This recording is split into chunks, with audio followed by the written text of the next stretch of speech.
Mes bien chers frères, bien chers enfants,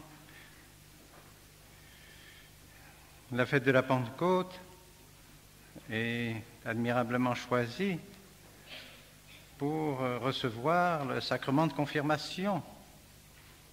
En effet, si la fête de Pâques peut être considérée comme la fête du baptême, nous sommes par le baptême ressuscités en notre Seigneur Jésus-Christ, par notre Seigneur Jésus-Christ, à la vie chrétienne, à la vie surnaturelle, à la vie de la grâce.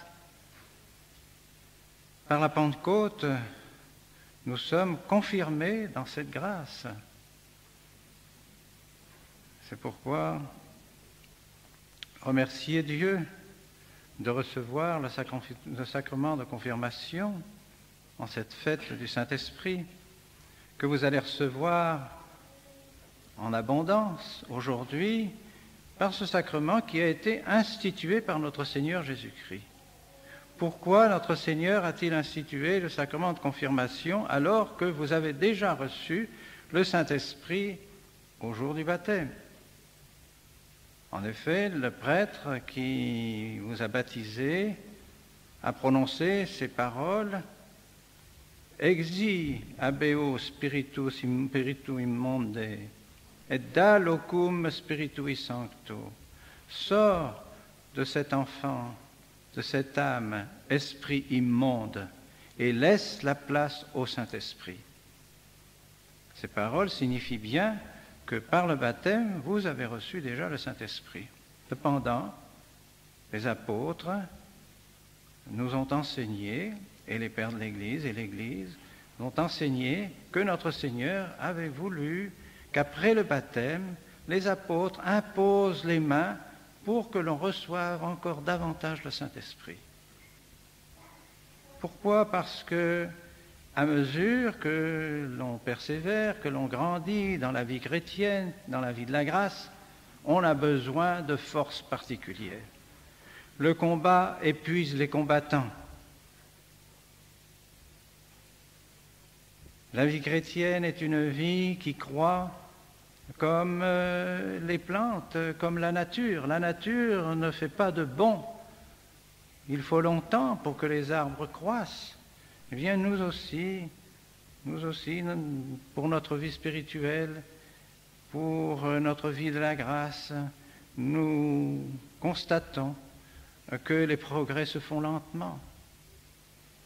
Et nous avons besoin, après un certain temps de vie chrétienne, d'avoir ce secours particulier du Saint-Esprit pour maintenir notre foi, pour nous maintenir dans le combat que nous avons à mener au cours de notre vie. Et vous particulièrement, mes enfants, à l'âge où vous vous trouvez, à l'âge de l'adolescence qui vient, eh bien, vous aurez des difficultés à maintenir votre vie chrétienne, surtout dans ce monde où Satan règne partout.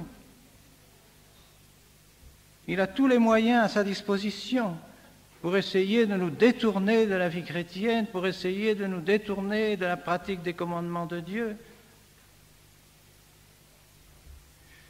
C'est pourquoi la grâce que vous allez recevoir vous est tout à fait nécessaire.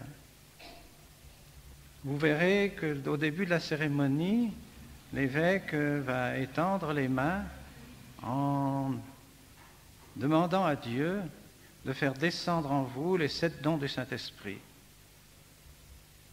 Mais ce n'est pas à ce moment précis que vous recevrez la grâce du sacrement de confirmation.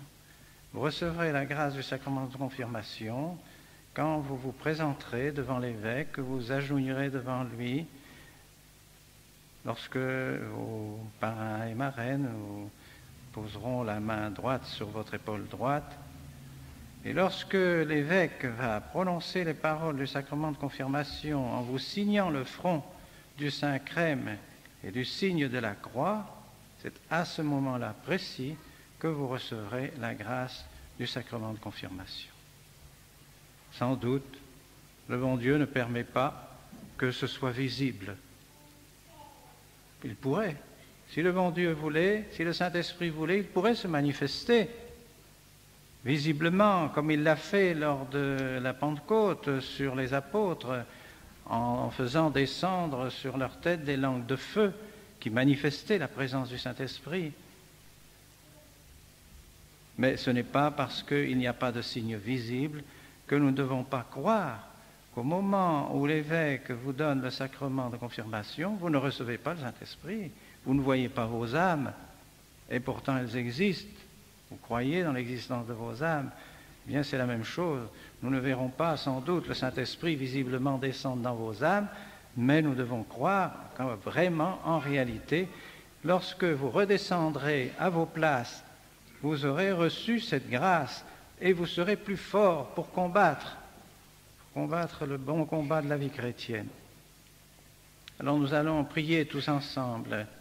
Et tout à l'heure, lorsque le sacrement, la cérémonie du sacrement de confirmation se clôturera, vous réciterez publiquement ces prières du « Je crois en Dieu, notre Père, je vous salue Marie » devant toute l'Assemblée ici réunie et avec l'Assemblée, devant les anges du ciel, devant vos anges gardiens, devant tous vos parents, amis qui sont défunts, qui sont au ciel, qui du ciel assistent à cette cérémonie, devant tout le ciel et devant toute l'Église de la terre, vous professerez votre foi chrétienne. Oui, je crois en Dieu le Père, je crois en notre Seigneur Jésus-Christ, son divin Fils, je crois au Saint-Esprit, je crois à la Sainte Église catholique, je crois au baptême pour la rémission des péchés, enfin je crois à la vie éternelle.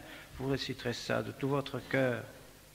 Et il faut que ce soit une profession de foi que vous mainteniez pendant toute votre vie, jusqu'à votre dernier soupir. Et puis vous réciterez la belle prière de notre Père, que votre volonté soit faite sur la terre comme au ciel, que toujours dans ma vie j'observe les commandements de Dieu, que je fasse la volonté du bon Dieu, que je pardonne à mes ennemis, comme le bon Dieu me pardonnera à moi-même, je l'espère. Quelle belle prière que celle du Notre Père. Enfin, vous vous confierez à la très sainte Vierge Marie. Je vous salue Marie, pleine de grâce. Vous vous confierez à votre bonne Mère du ciel, qui est ici aussi avec vous, qui est près de vous, qui vous aime et qui ne demande qu'une chose, c'est de vous réunir un jour dans le ciel avec tous les élus du ciel, car les élus du ciel, c'est la famille de la très sainte Vierge Marie. Nous faisons partie de la famille de la très sainte Vierge Marie. Elle est notre mère. Alors nous demanderons tous ensemble, nous prierons, tous ceux qui vous aiment, qui ont une grande affection pour vous, qui vous ont préparé à ce sacrement, nous prierons pour que les grâces abondantes descendent dans vos âmes. Au nom du Père, et du Fils et du Saint-Esprit, ainsi soit-il.